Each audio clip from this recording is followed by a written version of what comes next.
Berarti Mas Dirman kan perbaikan, percepatan sama dengan perubahan dalam arti yang positif kan? Dan sebetulnya itu bisa disajikan oleh capres manapun, tidak terkecuali Anies Baswedan. Benar, jadi apa namanya, ada asumsi dalam setiap institusi itu namanya going concern. Jadi institusi itu akan jalan terus, negara jalan terus. Jadi saya pernah jadi menteri, pernah memimpin BUMN, setiap datang pemimpin baru pasti akan menengok apa yang sedang dikerjakan, apa yang gantung, apa yang perlu dikoreksi, apa yang perlu diperbaiki, itu selalu begitu. Begitupun pemimpin negara. Jadi tidak mungkin tiba-tiba umpamanya Anies Baswedan insya Allah terpilih jadi presiden, itu seperti membubarkan semua hal yang baik gitu. Jadi karena itu tidak perlu ada kekhawatiran berlebihan bahwa pemimpin ke depan itu seperti akan merubah semuanya. Kami di timnya Pak Anies sejak awal sekali ketika bicara mengenai program atau rencana ke depan itu, mudah-mudahan itu bisa dilaksanakan, itu diberi arahan untuk membuat metrik dengan 4 kolom.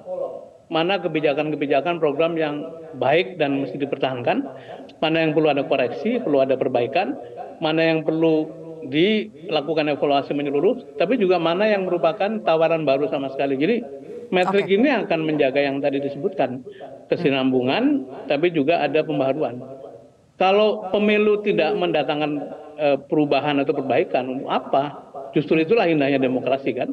Setiap periode direview apa yang kurang, apa yang lebih, kemudian yang lebih dipertahankan, yang baik dipertahankan, yang kurang-kurang diperbaiki. Dan itu berlaku bagi siapapun.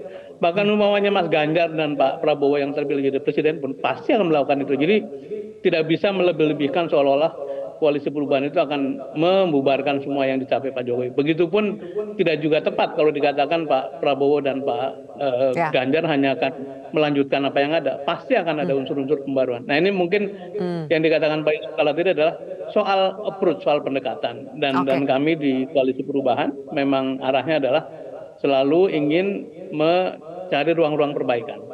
Begitu, Silvi. Baik.